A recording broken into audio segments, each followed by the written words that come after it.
Ring the bell.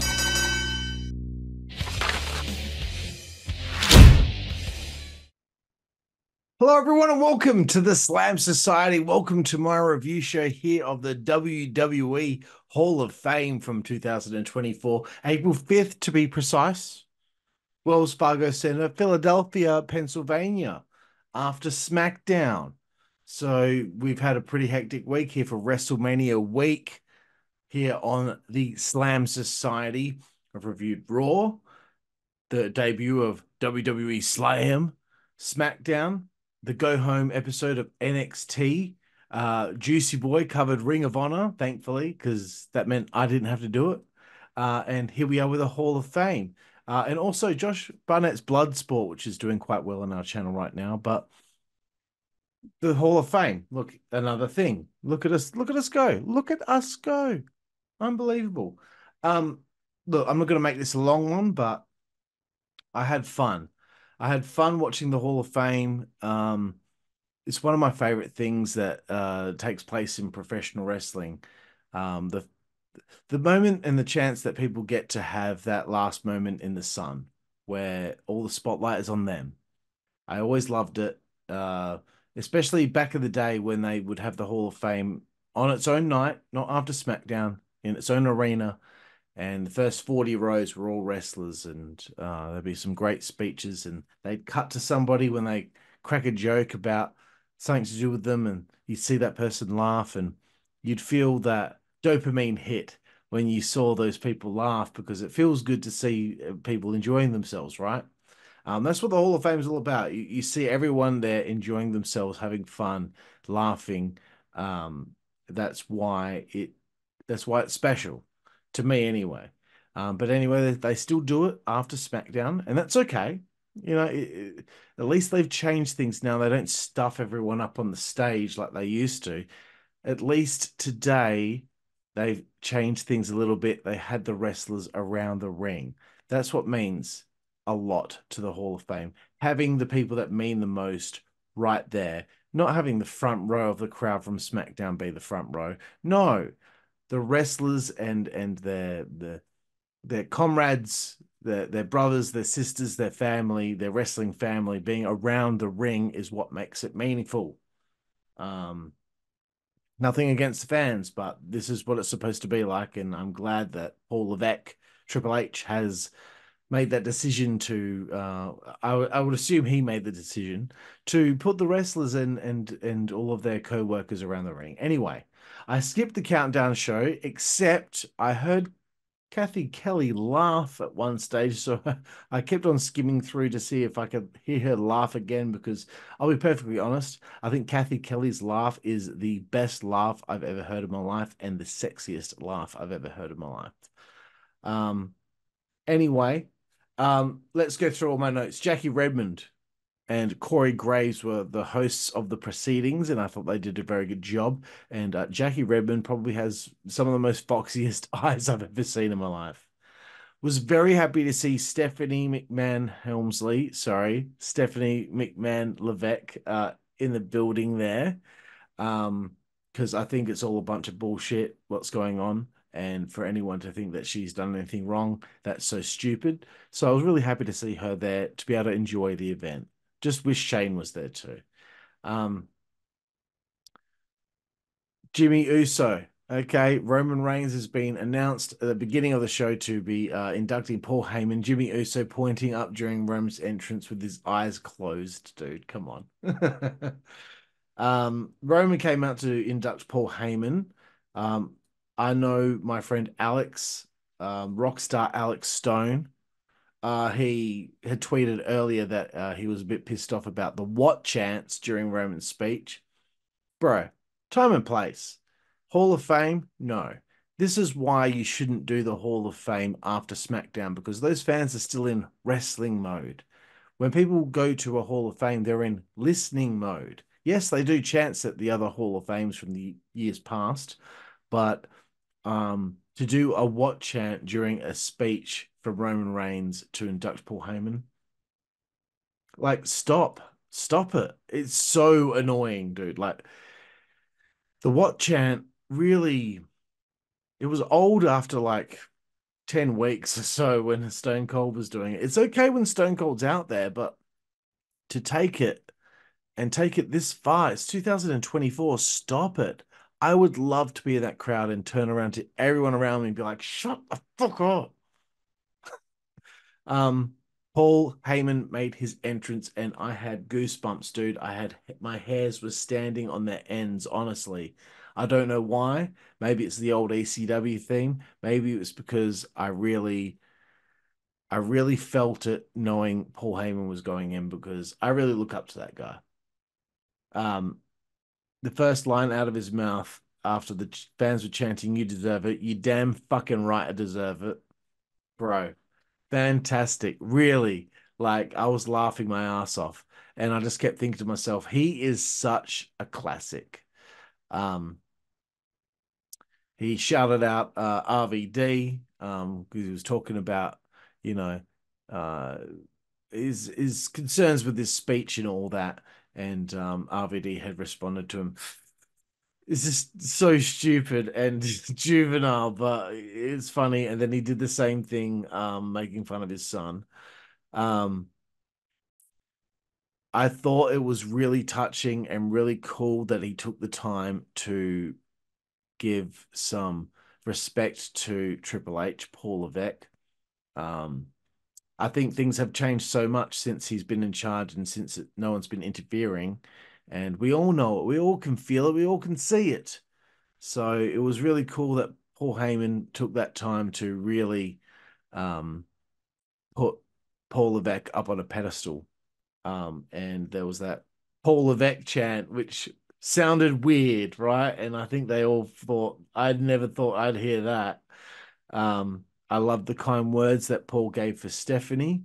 And I think probably the funniest part of this induction for Paul Heyman was saying that Stephanie had married the wrong Paul. Love the shout out to Haku. Very cool. Um, Paul started talking to his son and daughter, and I thought to myself, man, like he's going to make me cry if he keeps on with this. Then he went into full ECW mode. He opened the box. He pulled out all of his old stuff. Laughed so much when he pulled out the big old telephone. Um, just so stupid. Put on the trench coat and the hat and the headset. Very cool. I thought he killed it here. And favorite line of the proceedings. Not funniest, but favorite. If you think ECW died in bankruptcy court in 2001, you can suck my fucking dick. Like, he's serious. Like, I can't believe that these words were said at the Hall of Fame. He said the F word so many times, but the fact he said, you can suck my fucking dick, dude, so fucking good. I love that he called it the 2024 Hall of Fame. Terrible dad joke. What a finish to the speech. Bro, WWE really is on fire right now, and I'm so glad Paul Heyman is in the WWE. As far as the rest of the inductions are concerned, I probably won't have as much to say. Um, Bull Nakano was the next induction, and I was always a very big fan of Bull Nakano. Um, Going back to my times watching WCW, um, I always thought she was just unbelievable. And there's so many other Japanese women who, like Manami Toyota and Kira Hokuto, etc., from back in the day, that they really were ahead of their time, and they were doing stuff that no one was ever doing at that point. Um, so to see her finally get the nod for the Hall of Fame, I'm glad it happened. I bet you anything her name would have been pitched to Vince back in the day, and he'd be like, "Ah, no, no one remembers Bolt Nakano. Who cares? She deserves it." It's just like Thunderbolt Patterson. Vince McMahon would put him in the fucking legacy wing of the Hall of Fame. He wouldn't let him have his own moment. But I'm glad she got her moment. She's so cool. I liked the introduction from Alundra. I was thinking to myself, I am loving this Hall of Fame sick. Um, Bull Nakano came out. She started talking. Obviously, she's got a lot of broken English there, but she's just so sweet. And I just thought to myself, oh, I just adore her. I really felt like I adored her. And I hope I get to meet her at Starcast Down Under next week because she will be coming to Starcast Down Under and I'm going to be there too. So you heard it here first, folks. The Slam Society will be covering some stuff at Starcast Down Under. Anyway, to finish off, I thought Bull Nakano was such a sweetheart, and I'm really happy she got her moment in the sun. The next induction, Muhammad Ali, the greatest of all time, bro. Come on. This guy should have been inducted years ago. There's so many people, you know. I'm glad that Andy Kaufman went in recently. I think it was last year, but I'm so glad that Muhammad went in. There's so many celebrities that really deserve it, and not a knock on someone like Kid Rock or Drew Carey or whatever, but if you haven't got Muhammad Ali in there before them, or Dennis Rodman, he really does mean something to pro wrestling as far as being a celebrity is concerned. You know, Cyndi Lauper, how important was she to the build to WrestleMania 1? There's so many people that haven't had the opportunity to be inducted that really should have by now. And I don't know why Cindy or Dennis haven't been put in. I know Dennis was WCW, but then again, you know, a lot of people that are in the Hall of Fame that never wrestled for WWE. They're trying to make it a pro wrestling Hall of Fame. It's not just WWE. But anyway, having the Undertaker induct Muhammad was really cool. Thankfully, Undertaker walked out at his normal walking pace instead of taking 40 minutes. I thought Muhammad's wife made a fantastic speech. I thought, oh, she's a bit old. Hopefully, she's not going to be. No, she spoke so well. She was really good, and it's like she's she's probably inducted him into like 100 Hall of Fames at this point. So she's just probably reading the same speech that she's done a million times. But you know, Muhammad Ali will not, without a doubt, deserves that honor. And I thought it was really classy to present The Rock with a People's Champ belt to pass the torch. I wonder how Diamond Dallas Page felt about that. WCW nerd joke. Okay, continuing on here. The US Express are the next inductees into the Hall of Fame at this point. That's Barry Windham and, of course, Mike Rotunda. Um, I know that this was pretty much done for Mike because he barely talked. He didn't need to talk. He already got inducted with the Four Horsemen. Although I think no matter what you think, Ollie Anderson does deserve to be in the Hall of Fame. Like whatever his thoughts were on people and life, his contributions to wrestling is what we're worrying about here. But anyway, let's get away from that. So Bo Dallas and Micah Wyndham, I think Wyndham is her surname. They were inducting Barry and Mike. I thought it was very sweet. Uh, Felt very glad for Mike going in. I really wish he did go into an IRS type rant, but that's okay. I was happy to see Mike Rotunda, as I've said before, get his moment in the sun. Even if people out there thought Mike had a boring speech, he wasn't going to be super funny. He just wanted to tell his story a little bit and have his moment to say whatever it was that he wanted to say. There's no right and there's no wrong when there's someone giving a speech for the Hall of Fame. When Hillbilly Jim spoke forever, that's fine. That's what he wanted to do. That was his last big moment with the sun shining down on him and everyone sitting there and listening to him. Unfortunately, he talked too long, but I don't think it matters. I think everyone deserves to have that moment and do what they want to do with that moment because it's their moment and it's their last big moment in the sun, you know? Rey Mysterio is going to have a heap more moments after he got inducted. But there's a lot of people that won't have that moment. Thunderbolt Patterson is a great example, and that's the next person I'm going to talk about. But I thought it was very classy that Mike ended up making this whole thing about his son, Wyndham, Bray Wyatt, who should, it's, it's tragic. He should still be with us. Unbelievable. Anyway, the New Day did a fantastic job inducting Thunderbolt Patterson into the Hall of Fame. I know all about Thunderbolt because I interviewed Ice Train from WCW, who was managed by Thunderbolt in the 90s. And he spoke about Thunderbolt. You can see that interview on this channel. And there's also a short that I made about Thunderbolt Patterson and Ice Train's thoughts on him. But anyway, I thought that they did a good job, and it made me think, man, I know Big E can't wrestle anymore, but the New Day right now seem really irrelevant. If you put Big E back with them as a manager, as a mouthpiece, it might bring some of that magic back. I know that they've been together for way too long, and maybe they don't ever want to break up, and that's fine. That's up to them. If it were me, I would have probably broken them up by now. I probably would have broken them up when Xavier Woods became King of the Ring. I would have made him have it go to his head and then have him feud with Kofi or whatever. But anyway, I thought they did a great job. And I was hoping he was going to mention Ice Train in his speech, but it was going to be what it was, right? He made his entrance, and they knew it was going to take a while because he's very old and he's in a wheelchair and he has a cane. So they went to the video package after he was introduced, and he started walking out and he hugged Jerry Briscoe and he shook JBL's hand. Um, Finally, we come back from the video package. A guy called, was it Sean Spears? Was it Sean Spears? Hang on.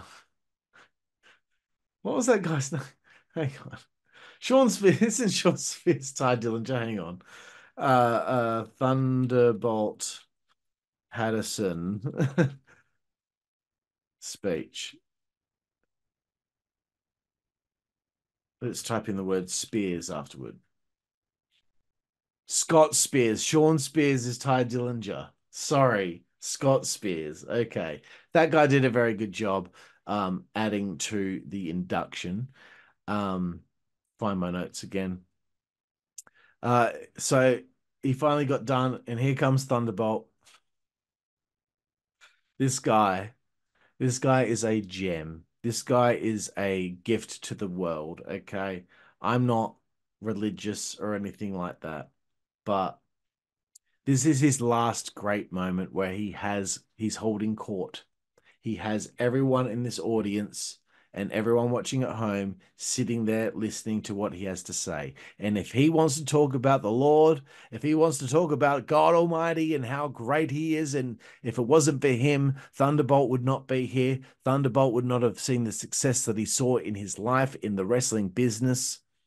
If he wants to take that time to talk about that, then go for it, mate. Go for it. Um, this is his last. He can't be around much longer. He's pretty old. So I thought it was classic. I know it went on for a while. He acknowledged that. He wasn't senile enough to think that he could just keep going on forever. He knew that he was going on for a while, but he was having his moment. That's all that matters. I was on the edge of my seat the whole time he was talking because I was worried that he might say something stupid or he might get lost in what he's saying, but he was really, really on point. If you listened properly, everything he said made a lot of sense, even though he stuttered a little bit. He's old. Give him a pass, okay? Amazing. I think Thunderbolt Patterson is an amazing human being. Fantastic speech. Anyway, we're getting to the main event of the Hall of Fame. The Rock comes out to induct his grandmother, and I forgot to write down her name. Was it Leah? WWE Hoff 2024. Sorry, everyone. It's Leah, right? Or is that his mum's name?